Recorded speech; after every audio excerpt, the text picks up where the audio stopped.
फिर इधर से कॉलेज का फर्स्ट डे था आज, तो क्लास थी, ठीक है, हमने दिया। कितना मार्क्स आया हमारा? कम है, बहुत कम है। हमारा बैकग्राउंड देख के तो बहुत ही ज्यादा कम है। हमारा तो इतना कमाना ही नहीं चाहिए। और प्राची 50? हाँ 50, बहुत कम। कितना कम? पिछले बार से भी कम। हाँ दिव्या 58। इतना खुश क्यों? बहुत कम है ये मार्क्स, बहुत कम है ये। हाँ आकाश, तुम्हारे 67 कैसे आ गए? हाँ कैसे आ गए? चीटिंग तो नहीं की थी पढ़ के? ठीक है। और बाकी किसने दिया था? मानवी? नहीं मेरे को नहीं पता, मैंने चेक नहीं किया अभी तक। कितना कम है? ठीक है। और जो 50 नंबर पे खुश हो रहे हैं बहुत कम है, ठीक है। यहाँ पे आपके 85 तकरीबन मार्क्स अगर आएंगे ना, तो आप मानना कि वहां पे फिर आप उतना परसेंटेज ला पाओगे क्वालिफाइंग। समझ रहे हो? क्योंकि ये यहाँ पे बैठ के टेस्ट पेपर देना और वहां पे बैठ के टेस्ट पेपर करना बहुत अलग है। और सी सेट नहीं हुआ तो फर्स्ट वाला पेपर आपका चेक भी नहीं होने वाला, चाहे उसके अंदर कितना ही मार्क्स आप ले लो। लेकिन उसके बाद में मतलब फर्स्ट वाला जो है, कितने ही मार्क्स आपके ज़्यादा उसमें आ रहे हो, आपका सिलेक्शन तो नहीं होगा। तो सी सेट इम्पॉर्टेंट है। जिसका भी नहीं बन रहा है मार्क्स, प्रैक्टिस प्रैक्टिस प्रैक्टिस करो, प्रैक्टिस, ठीक है। क्लियर? कल कहाँ थे हम क्लास के अंदर? मंडल कमीशन तक हम पहुंच गए थे। सबसे पहले article number 14 right to equality पे थे हम शायद। राइट टू इक्वालिटी के अंदर आर्टिकल 14 पढ़ चुके हैं, आर्टिकल 15 पढ़ चुके हैं, और आर्टिकल 16 में 1, 2, 3 एंड 4। और 15 में कितने थे? 6, 1, 2, 3, 4, 5 और 6। और इसमें कितने थे? एक था क्या? एक का मतलब होता है आर्टिकल 14 क्लॉज 1, ऐसा कुछ भी था क्या? नहीं। ठीक है। आर्टिकल 14 क्या कह रहा है? पर्सन या सिटीजन? पर्सन, ठीक है। स्टेट को मना कर रहे हो पर्सन, और दो कॉन्सेप्ट है, that is before law and equal protection of law. Equality before law कहां से आया है? कैसा कॉन्सेप्ट है? नेगेटिव कॉन्सेप्ट है। Equal protection of law USA से। कैसा कॉन्सेप्ट है? पॉजिटिव कॉन्सेप्ट है, ठीक है। इसके बाद में हम बात कर रहे हैं एक्सेप्शन टू इक्वालिटी। क्या क्या एक्सेप्शन देखे थे? President and governor, then MLA MP और फॉरेन डिप्लोमेट्स, ठीक है। और जो भी विजिटिंग हेड्स होते हैं वो भी। देन इसके बाद में 15 क्लॉज 1 देखा था। क्या था? स्टेट, सिटीजन और 5 ग्राउंड के ऊपर डिस्क्रिमिनेशन नहीं, that is place of birth. 15 clause 2 और इंडिविजुअल, दोनों के कंपेयर मतलब दोनों के बिहाफ पे डिस्क्रिमिनेशन अलाउड नहीं है। देन इसके बाद 15 क्लॉज 3 विमेन एंड चिल्ड्रन के लिए पॉलिसी बना सकते हो। 15 क्लॉज 4 SC एंड ST के लिए पॉलिसी बना सकते हैं। 15 क्लॉज 5, ठीक है। यहाँ पे मैंने कौन सा कॉन्स्टिट्यूशन अमेंडमेंट लिखाया है? 93rd, ठीक है। और जो बच्चे ने ऐसे लिख रखा है 19 का थर्ड, वो गलत कर देना, और 93rd मतलब ऐसे लिखना है, वो नहीं है, वो है, ठीक है। तो उसको सही कर लेना। देन उसके बाद में हम आए थे 15 क्लॉज 6 के ऊपर। 15 क्लॉज 6 10 थर्ड कॉन्स्टिट्यूशन अमेंडमेंट 2000 19। 16 में भी एक आर्टिकल मतलब एक क्लॉज हम ऐड करेंगे, 16 में भी 6, और यहाँ पे भी 15 में भी 6 नंबर का जो ऐड करेंगे वो ईडब्ल्यूएस से रिलेटेड होगा। 103rd constitution amendment. क्लियर है? इसके बाद में हम आए थे 16 क्लॉज 1 के ऊपर। 16 क्लॉज 1 क्या कह रहा है?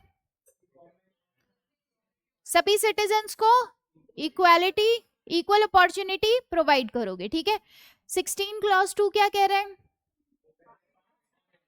पहले 5 वाले ग्राउंड और 2 ग्राउंड और है, इनके बेसिस पे डिस्क्रिमिनेशन कहां पे नहीं होगा? ठीक है, एम्प्लॉयमेंट में नहीं होगा। 16 क्लॉज 3 क्या कह रहे हैं?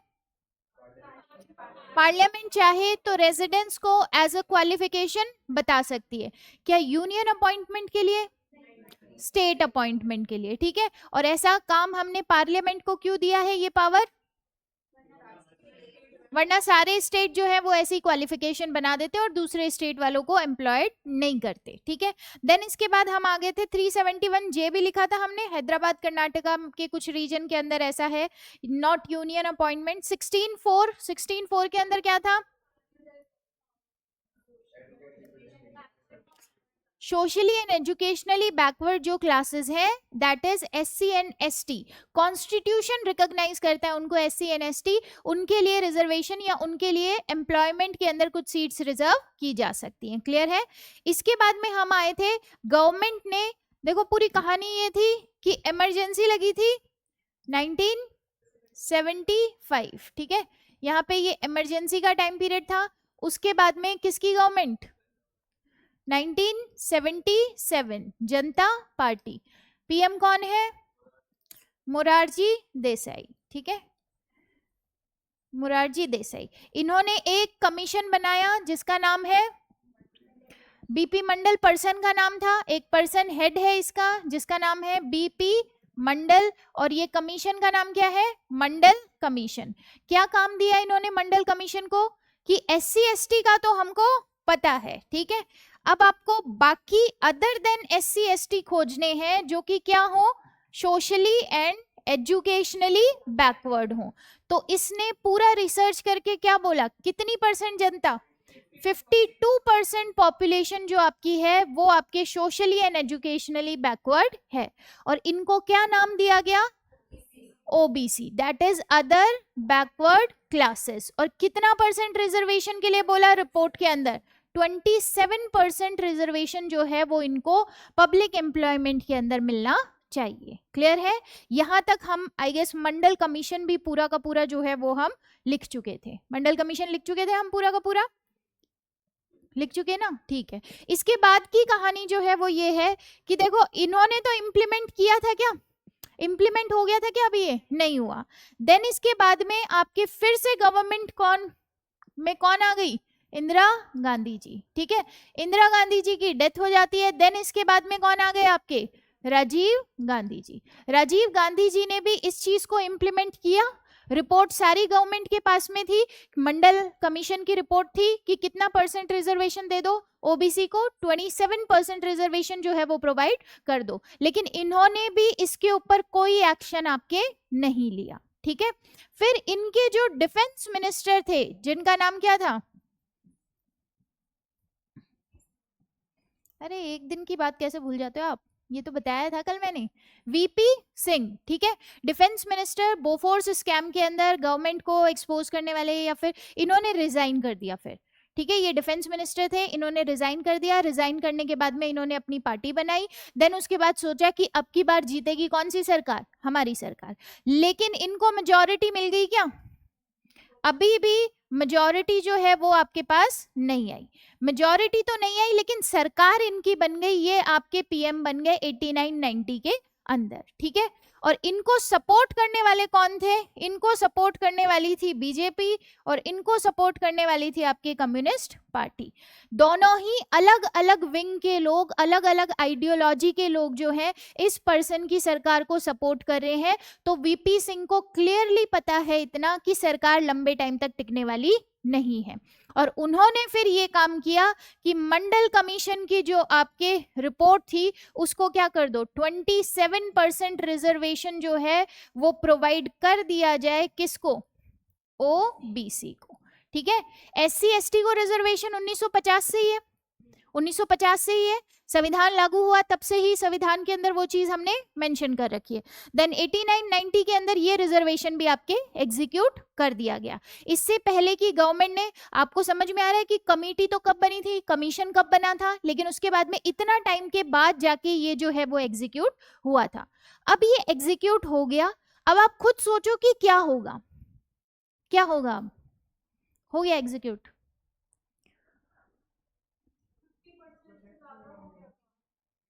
50% से ज्यादा हो गया क्या, जोड़ो जरा। हाँ, क्लैशेस होंगे, कुछ लोगों को बात पसंद नहीं आएगी। ठीक है, क्या इंडिया में बहुत सारा प्रोटेस्ट होगा, बिल्कुल प्रोटेस्ट होगा। बीजेपी को किसकी पार्टी माना जाता है मेजॉरिटी, हिंदूज की तो है, ठीक है, अपर कास्ट की। ठीक है, पॉलिटिक्स में जाओ थोड़ा सा, बीजेपी को किसकी पार्टी माना जाता है, अपर कास्ट की। अब आप खुद सोचो, बीजेपी का जो वोट बैंक है, अपर कास्ट जो वोट बैंक है, वो इस बात से खुश होंगे, वो इस बात से खुश बिल्कुल भी नहीं होंगे। तो अब बीजेपी को तो ये पता है ना कि हमको तो पूरा का पूरा सपोर्ट जो है वो इनसे छीनना पड़ेगा। तो बीजेपी क्या हो गई, अलग हो गई, और अलग होके अब बीजेपी का जो मुद्दा है वो मंडल से मंदिर हो गया। क्या हो गया, मंडल से मंदिर हो गया। उसी टाइम में अयोध्या के राम मंदिर की जो बात थी, बीजेपी का सारा मुद्दा जो है, और पॉलिटिक्स में इस पूरे इशू को कहा जाता है मंडल टू मंदिर। ठीक है, अयोध्या के राम मंदिर की तरफ आपके कन्वर्ट हो गया, लेकिन बीजेपी इस चीज से अलग हो गई क्योंकि उसको अपना नाम नहीं बताना था कि हाँ भाई ये रिजर्वेशन जो है बीजेपी गवर्नमेंट के अंडर में है। क्लियर। इसके बाद में क्या होता है, पीवी नरसिम्हा, इनकी सरकार तो बचने वाली पहले भी नहीं थी, इनको ये बात बहुत क्लियरली पता थी। फिर उसके बाद में आईएनसी फिर से जीतती है, Indian national Congress, PV Narasimha Rao आते हैं, और पीवी नरसिम्हा राव जब आए तो उन्होंने एक काम और कर दिया, that is 10% reservation to EWS, economic weaker sections. Clear है, ये आज का इकोनॉमिक वीकर सेक्शंस का रिजर्वेशन नहीं है, ये उस टाइम में भी आपके प्रोवाइड किया गया था। आप 1991 की बात कर रहे हो, उस टाइम में भी इकोनॉमिक वीकर सेक्शन को 10% रिजर्वेशन प्रोवाइड किया गया था। हालांकि बाद में सुप्रीम कोर्ट इसको क्या कर देगी, नल एंड वॉइड कर देगी। क्लियर है इतनी कहानी, दोबारा से बताना जरा। मंडल कमीशन बन गया है, लेकिन मंडल कमीशन की रिपोर्ट, फाइनल रिपोर्ट ने क्या बोला, 27% रिजर्वेशन दे दो अदर बैकवर्ड क्लासेस को, क्योंकि ये भी सोशली एंड एजुकेशनली बैकवर्ड है। ठीक है, उसके बाद में किसी भी गवर्नमेंट ने एक्शन लिया क्या, नहीं लिया। इंदिरा गांधी जी आई, उन्होंने एक्शन लिया, नहीं लिया। राजीव गांधी जी आए, एक्शन लिया, नहीं लिया। उससे पहले ही उनकी सरकार के ऊपर संकट आ गया, और फिर अब सरकार किसकी बनती है, वीपी सिंह की। वीपी सिंह की जब सरकार बनी तो वीपी सिंह ने सबसे बड़ा काम जो किया आपके, वो क्या किया, इम्प्लीमेंट कर दो। ठीक है, मंडल कमीशन की रिपोर्ट को लागू कर दिया जाए, और 27% रिजर्वेशन जो है वो प्रोवाइड कर दिया गया। देन उसके बाद में पीवी नरसिम्हा राव की सरकार बनी तो उन्होंने क्या रिजर्वेशन दिया, और फिर 10% ईडब्ल्यूएस का रिजर्वेशन दिया। ठीक है, यहाँ पे प्रोटेस्ट हो रहे थे, बहुत प्रोटेस्ट हो रहे थे, बहुत सारे लोगों ने आग भी लगा ली थी और जल भी गए थे, इस लेवल के इंडिया के अंदर प्रोटेस्ट हो रहे थे। फिर उसके बाद में वो रिजर्वेशन दिया गया, तब प्रोटेस्ट जो है वो और ज्यादा हो गए। तो ये सारे प्रोटेस्ट एक लेडी देख रही थी, दैट इज इंदिरा साहनी, उन्होंने देखा एंड उन्होंने पीआईएल लेकर गई वो सुप्रीम कोर्ट के पास में। ठीक है, क्या क्वेश्चन पूछते हुए कि क्या ये कॉन्स्टिट्यूशनल है देना, 27% रिजर्वेशन दे रहे हो, 10% रिजर्वेशन दे रहे हो ईडब्ल्यूएस को, क्या ये बात कॉन्स्टिट्यूशनल है या नहीं। क्लियर है, इसको अपने ही वर्ड्स में ऐसे रफली लिख लो, रफली। अरे समझ आया या नहीं, इनका टाइम पीरियड लिखना हो तो।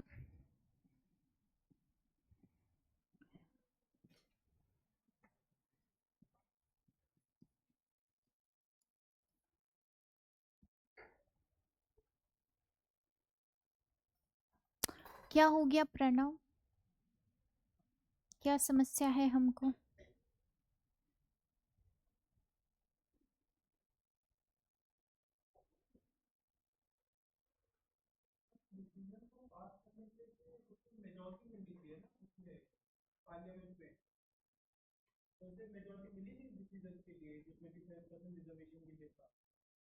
लिखो तो सही पहले।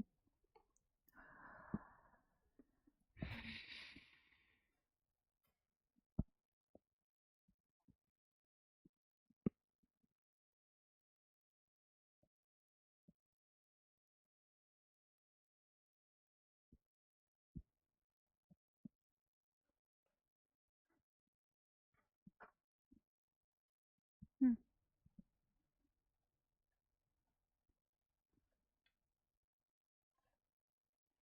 आपको समझ में आ रहा है ना क्या लिखना है आपको?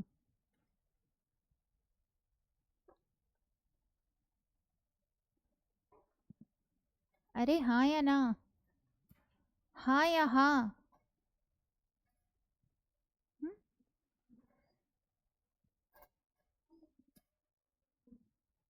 Communist party, right wing, left wing.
Indira Sahni ji, Indira Sahni ji, देख रही हैं सारी चीजें?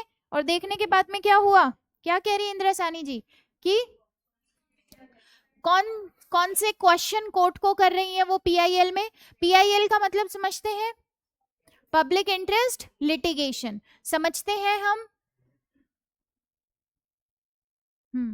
अब पकड़ी गई तुम, अब बताना पड़ेगा तुमको। किसी के बेस पर सुप्रीम कोर्ट चले जाओ, मतलब जब आपके कोई पर्सन, एग्रीव्ड पर्सन खुद नहीं जा सकता कोर्ट में, जब पब्लिक का वेलफेयर हो, तो ऐसे मुद्दों के ऊपर कोई भी पर्सन जो है वो मामला ले जा सकता है। और सुप्रीम कोर्ट एक्सेप्ट कर लेगा तो पीआईएल की कैटेगरी में है, नहीं एक्सेप्ट करेगा तो पीआईएल नहीं होगा। तो अब इंदिरा साहनी जी गई हैं सुप्रीम कोर्ट के पास में, और सुप्रीम कोर्ट के सामने सबसे बड़ा क्वेश्चन जो है वो क्या है? दो चीजों के ऊपर आपको डिसाइड करना है। इंदिरा साहनी जी कह रही है इनको कि एक तो क्वेश्चन ये है कि ईडब्ल्यूएस को रिजर्वेशन देना क्या कॉन्स्टिट्यूशनल है, और ये 27% रिजर्वेशन ओबीसी को देना क्या कॉन्स्टिट्यूशनल है या नहीं है। ठीक है, ये चीज कॉन्स्टिट्यूशनल है या नहीं है। तो सेम चीज जो है सुप्रीम कोर्ट क्या बोलेगा? कल कुछ तो बताया होगा मैंने।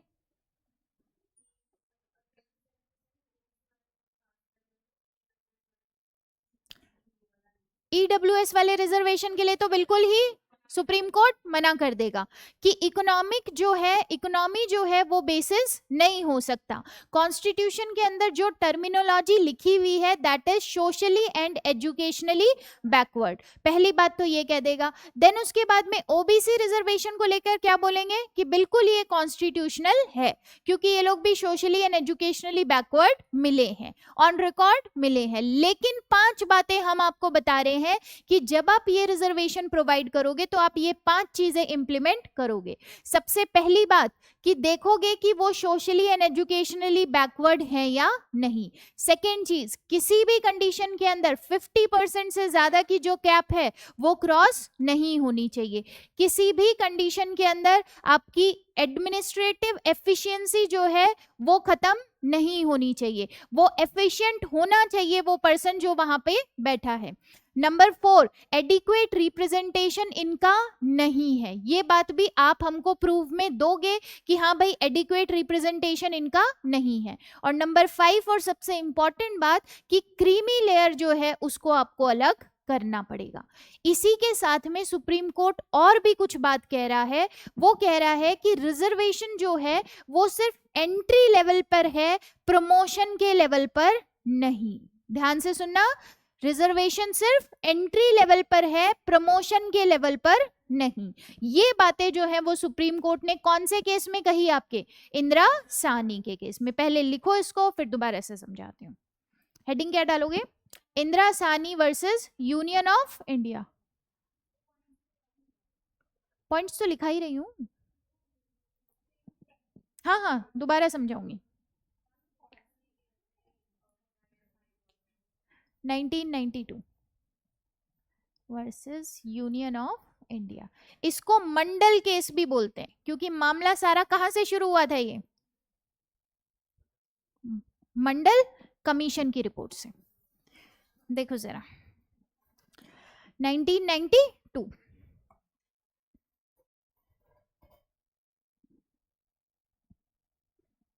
लिखे, क्वेश्चन लिखो। सबसे पहले सुप्रीम कोर्ट के सामने क्वेश्चन क्या है? OBC and 10% general reservation is constitutional और not? OBC and 10% and 10% general reservation is constitutional or not? is constitutional or not? अब सुप्रीम कोर्ट के जो भी बातें हैं वो आ रही है। Number 1, reservation is not a fundamental right.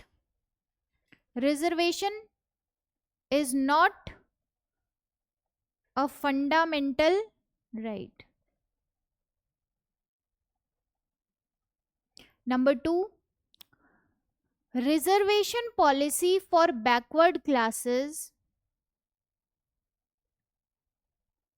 Reservation policy for backward classes shall have to satisfy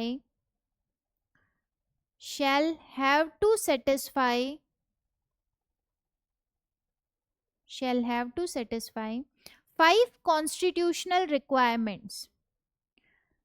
5 constitutional requirement. Number 1 या ABCD जैसे भी लिखना हो। Number 1, proof of social and educational backwardness. Proof of social and educational backwardness. Number 2, not adequately represented in public employment. Not adequately represented in public employment. Number 3, creamy layer should be separated from OBC.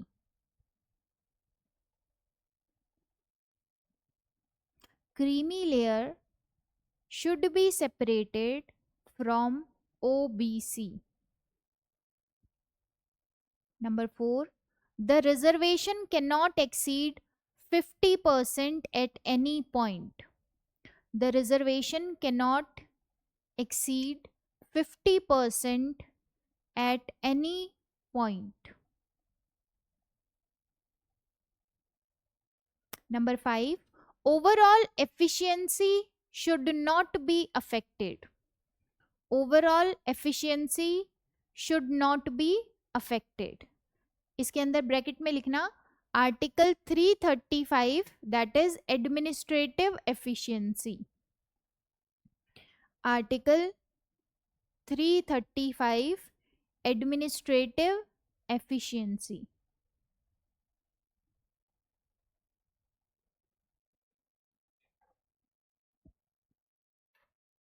ठीक है. ये second point में 5 point आपने लिखे थे. अब third point आपको लिखना है. Reservation based upon economic background. Reservation based upon economic background की जगह बैकवर्डनेस लिख लो, ज्यादा बेटर रहेगा. Backwardness, economic backwardness among the general category, among the general category is no criteria to extend reservation, is no criteria to extend reservation, is no criteria to extend reservation. Number 4 point, article 16(4) enables, हाँ 16 clause 4, article 16 clause 4 enables state to provide reservation, to provide reservation only at entry level, only at entry level, that is at the time of recruitment and not promotions, that is at the time of recruitment and not promotion. 16(4) में किसके reservation की बात थी? SC और ST, socially and educationally backward classes. ठीक है. तो ये कह रहे हैं एंट्री लेवल पे रिजर्वेशन जो है वो अलाउड है, प्रमोशन में नहीं. ठीक है. दोबारा से मैं सारी कहानी रिपीट कर रही हूं, ध्यान से समझना. कहानी शुरू हुई थी आर्टिकल नंबर 16 क्लॉज 4 से. आर्टिकल 16 4 क्लॉज जो है, क्लॉज 4 जो है वो किसके रिजर्वेशन की बात करता है? Socially and educationally backward, that is SC ST को रिजर्वेशन प्रोवाइड करोगे पब्लिक एम्प्लॉयमेंट में. क्लियर है. देन इसके बाद में एक कमीशन बना जिसका नाम क्या था? मंडल कमीशन. मंडल कमीशन से पूछा गया कि इस देश के अंदर एससी एसटी के अलावा कितने सोशली एंड एजुकेशनली बैकवर्ड लोग हैं. तो इन्होंने कहा 52% जनता जो है वो क्या है आपके? एजुकेशनली एंड सोशली बैकवर्ड है. तो इनको कितना परसेंट रिजर्वेशन देना है? 27% रिजर्वेशन देना है. बहुत सारी गवर्नमेंट इस बात को नकारती रही, इंप्लीमेंट नहीं किया, लेकिन वीपी सिंह की सरकार ने क्या कर दिया? इसको इंप्लीमेंट कर दिया कि हाँ भाई ये पॉलिसी आज से लागू होती है. सरकार है, पीएम है, बिल्कुल ऐसा काम कर सकते हैं. और फिर आपको अगर डर लगे कि बाकी सबकी सहमति नहीं है ये सब, तो बाकी सबकी सहमति नहीं थी तो सरकार गिर गई ना फिर. ठीक है. लेकिन पॉलिसी तो इंप्लीमेंट हो चुकी है, पॉलिसी इंप्लीमेंट हो चुकी है. देन इसके बाद एक पर्सन और आता है पीवी नरसिम्हा राव. वो क्या कहते हैं? ईडब्ल्यूएस को भी रिजर्वेशन मिल रहा है. कितना? 10%. अब देखो 27% ओबीसी को दे दिया, 10% ईडब्ल्यूएस को रिजर्वेशन दे दिया. इन सब के लिए मामला अब कहां पे जा रहा है? आपके सुप्रीम कोर्ट के अंदर. और सुप्रीम कोर्ट कह रहा है, इसके सामने मेजरली क्वेश्चन वही है कि क्या ये कॉन्स्टिट्यूशनल है ईडब्ल्यूएस वाला 10% रिजर्वेशन देना, और क्या ये वाली चीज जो है वो कॉन्स्टिट्यूशनल है. क्लियर है? क्लियर. किसको कॉन्स्टिट्यूशनल बताया इसने? ओबीसी को. और ईडब्ल्यूएस को नहीं बताया. क्यों? क्योंकि कॉन्स्टिट्यूशन को इंटरप्रिटेट करना किसका काम है? सुप्रीम कोर्ट का. कॉन्स्टिट्यूशन के अंदर कौन सी बैकवर्डनेस की बात की गई थी? Socially and educationally backward. Clear है?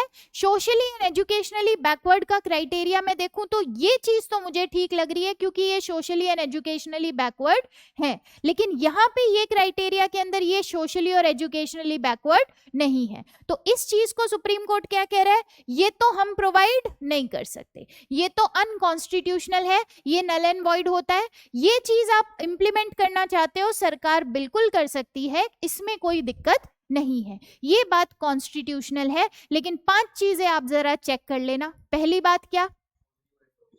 पहली बात, सोशली एंड एजुकेशनली बैकवर्ड होने चाहिए। नंबर 2 क्या? 50% से ज्यादा, किसी भी कंडीशन के अंदर 50% से ज्यादा मामला नहीं एक्सीड करना चाहिए। नंबर 3, एडिक्वेट रिप्रेजेंटेशन नहीं है, इस बात का प्रूफ दोगे कि इनका पॉपुलेशन के प्रोपोर्शन में पब्लिक एम्प्लॉयमेंट में रिप्रेजेंटेशन नहीं है। देन नंबर 4, क्रीमी लेयर जो है वो आपको क्या कर देनी है, अलग कर देनी है। क्रीमी लेयर का मतलब एनुअल इनकम 8 लाख से ज्यादा हो, ठीक है। एग्रीकल्चरल लैंड 5 एकड़ से ज्यादा हो। अगर अर्बन एरिया की बात करें हो तो 1000 स्क्वायर फीट का फ्लैट उतना जमीन जो है वो होल्ड करता हो, या फिर किसी के घर में कॉन्स्टिट्यूशनल ऑफिसर वगैरह इस तरीके के लोग हों, तो वो क्रीमी लेयर के अंदर आ जाएंगे, उनको ये रिजर्वेशन का बेनिफिट नहीं देना, ठीक है। वो ओबीसी कैटेगरी में आ भी रहे हो तब भी उनको रिजर्वेशन का बेनिफिट नहीं देना। और सबसे इंपॉर्टेंट बात क्या है, आर्टिकल नंबर 335, 335 के अंदर है एडमिनिस्ट्रेटिव एफिशिएंसी। तो एडमिनिस्ट्रेटिव एफिशिएंसी के ऊपर कोई इंपैक्ट नहीं आना चाहिए। इसी के साथ में इसने सुप्रीम कोर्ट ने एक इंटरप्रिटेशन और किया है, वो ये बोला है 16(4) जो है वो एंट्री लेवल के ऊपर रिजर्वेशन की बात करता है, प्रमोशन लेवल पे नहीं। क्लियर है? यहीं से आगे की कहानी शुरू होती है। गवर्नमेंट अब लेके आ रही है 16 क्लॉज 4 का ए, ठीक है, 16 क्लॉज 4 का ए, जिसके अंदर एससी और एसटी को आपके प्रमोशन में भी रिजर्वेशन जो है वो प्रोवाइड किया गया। क्या ये बात क्लियर है? गवर्नमेंट एससी एसटी को प्रमोशन में भी रिजर्वेशन प्रोवाइड कर रही है through article number 16(4) clause A.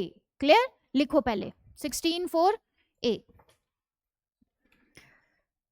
added by 77th Constitution Amendment 1995, added by 77th Constitution Amendment 1995, 1995 इसके अंदर लिखो एक्सटेंडेड रिजर्वेशन, हाँ 95 हो गया। Extended reservation for promotion, extended reservation for promotion in employment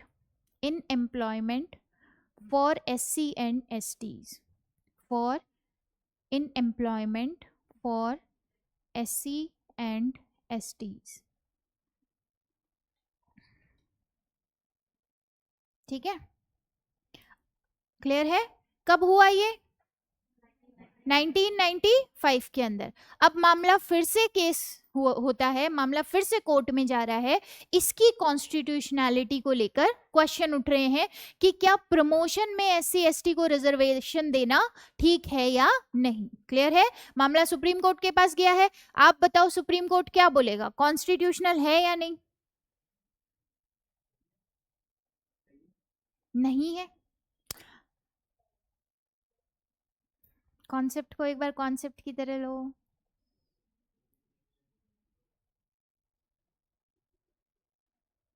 है? बताओ जरा नीलम, क्यों नहीं पता? अरे मैंने जो पढ़ाया उसी से जवाब है इसका, मैं जो पढ़ाया है उसी में से जवाब निकल जाएगा इसका, ऐसा कुछ नहीं है। क्या बोलेगा सुप्रीम कोर्ट?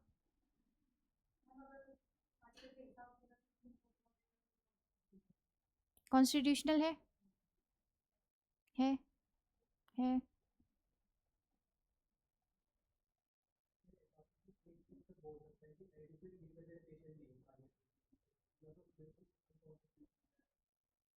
और किस बेसिस पे अनकॉन्स्टिट्यूशनल है?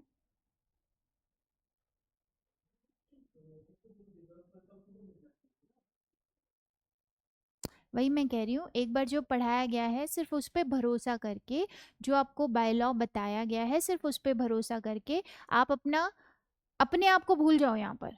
ठीक है, आपके पर्सनल बिलीव्स क्या है इसको भूल जाओ। आपको जितना मैंने पढ़ाया उसके बेसिस पे मुझे बताओ ये कॉन्स्टिट्यूशनल है या नहीं। क्यों है? गलत आंसर। आकाश है, महेश है, मोनू है। क्यों है कॉन्स्टिट्यूशनल? लास्ट के दोनों बच्चे।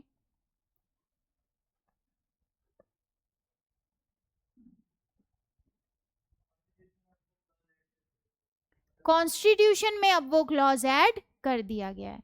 क्या पार्लियामेंट की पावर है कॉन्स्टिट्यूशन अमेंडमेंट की? बिल्कुल है।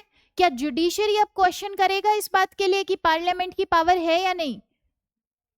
पार्लियामेंट को पावर दी है ना अपने कॉन्स्टिट्यूएंट अमेंडमेंट की। जुडिशरी यही बात तो चेक करेगा कि क्या पार्लियामेंट के पास ये पावर है। बिल्कुल है, कॉन्स्टिट्यूशन खुद उसको ये पावर जो है वो कॉन्फर करता है। तो जुडिशरी इस बात में कॉन्स्टिट्यूशनल है या नहीं ये बोलेगा क्या? नहीं बोलेगा। क्लियर है यहाँ पे? तो जुडिशरी ने बोला, नागराजन का केस था जिसके अंदर ये मामला गया 2006 के अंदर, मतलब फाइनल वर्डिक्ट आते आते 2006 उसका हो गया था। 2006 के अंदर सुप्रीम कोर्ट कह रहा है इसकी कॉन्स्टिट्यूशनैलिटी पे कोई सवाल नहीं है, बस 3 चीजें आप टाइम से चेक करोगे। पहली बात वही कि सोशली एंड एजुकेशनली बैकवर्ड है। ठीक है, एडिक्वेट रिप्रेजेंटेशन, मैं तीनों बात बोल देती हूँ। सबसे पहली बात, सोशली एंड एजुकेशनली बैकवर्ड जो है वो आपको चेक करना पड़ेगा, गवर्नमेंट को चेक करना पड़ेगा। एडिक्वेट रिप्रेजेंटेशन इनका नहीं है, ये बात आपको चेक करनी पड़ेगी। और नंबर 3 बात जो है दैट इज एडमिनिस्ट्रेटिव एफिशिएंसी जो है वो डिस्टर्ब नहीं हो रही हो, ये बात आपको चेक करनी पड़ेगी। अब देखो सरकार क्या कह रही है कि अरे ये तो हमको चेक करने की जरूरत ही नहीं है, क्योंकि ये तो 5 बातें हम पहले से चेक करके आए थे। आपने तो फिर भी 3 बोली, हमने तो पहले 5 बातें डिस्कस की थी। क्या ठीक है? क्या ये ठीक है? पक्का ठीक है? यहाँ पे आप बात कर रहे हो SC ST की, और वो 5 बातें आपने पढ़ी थी OBC की।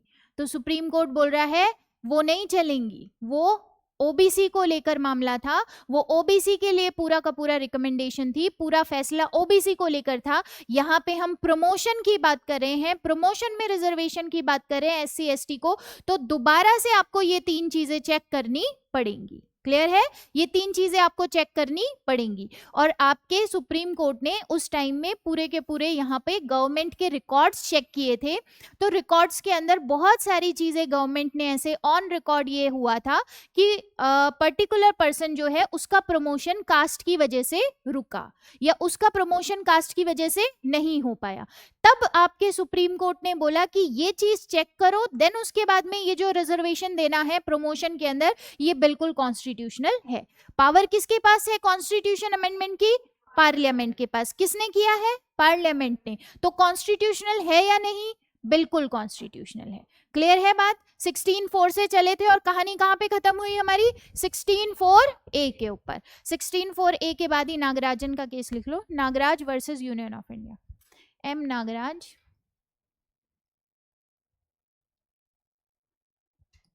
Versus union of India 2006। और इसमें क्वेश्चन क्या है सुप्रीम कोर्ट के सामने? अरे ज्यादा हो गया क्या? ज्यादा हो गया क्या? हाँ, 2 लड़कियों, एक दिन क्लास मिस करोगे तो दूसरे दिन कुछ समझ नहीं आए।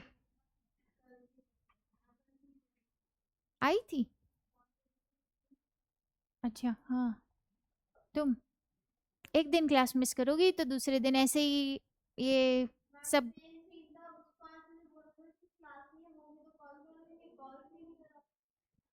बताओ।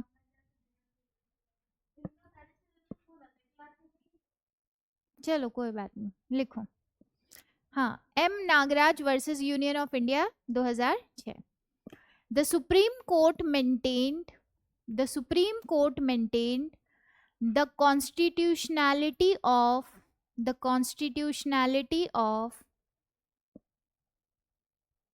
Article 16(4)A, the constitutionality of Article 16(4)A and established 3 requirements given below,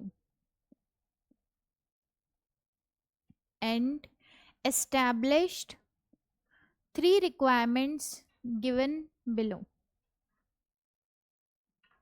Number 1,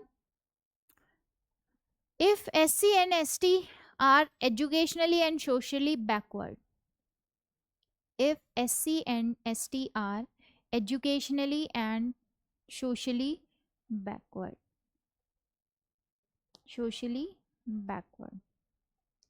Number 2, SC and ST are not sufficiently represented, SC and ST are not sufficiently represented in the government jobs, not sufficiently represented in the government jobs.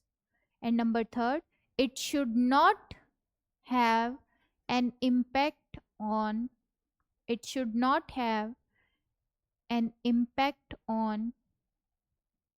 the administrative efficiency,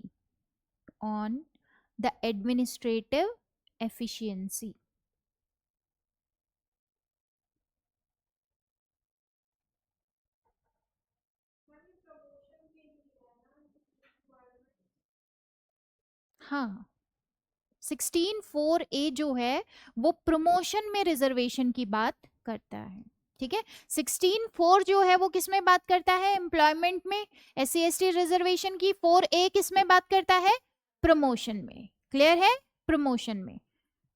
अरे clear है क्या, ठीक है। इसका मतलब सरकार चाहे तो रिजर्वेशन पॉलिसी बना सकती है,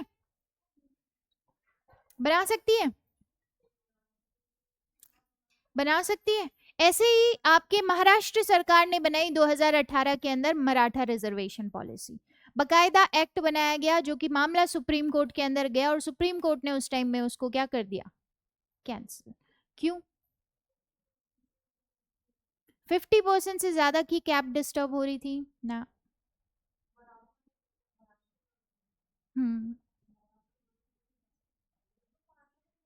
नहीं स्टेट लेवल पे कर सकते हैं। क्यों, वो सोशली एंड एजुकेशनली बैकवर्ड नहीं थे, ठीक है। पहले मामला गया बॉम्बे हाई कोर्ट में। बॉम्बे हाई कोर्ट ने कहा, ये जो आपका तकरीबन 15-16% रिजर्वेशन की बात थी, तो बॉम्बे हाई कोर्ट ने कहा आप इसका नंबर कम कर लो, ठीक है। मामला गया पहले बॉम्बे हाई कोर्ट के पास में। बॉम्बे हाई कोर्ट ने कहा मामला इसको थोड़ा सा नंबरिंग कम कर लो, कि आप इंस्टीट्यूशन में इतना दे दो एंड देन गवर्नमेंट जॉब्स के अंदर इतना प्रोवाइड कर दो। तो उन्होंने वो नंबर कम नहीं किया। देन फिर प्रोटेस्ट हुआ, देन फिर मामला गया सुप्रीम कोर्ट के पास में। तो सुप्रीम कोर्ट ने सबसे पहले ये सर्च किया, या पूरा का पूरा उनकी जो टीम थी उन्होंने सारी स्टडी करने के बाद में ये डिसाइड किया, या ये उनका कंक्लूजन था कि ये जितने भी लोग हैं जो मराठा रिजर्वेशन के अंदर आते हैं, इनका ऑक्यूपेशन मेनली क्या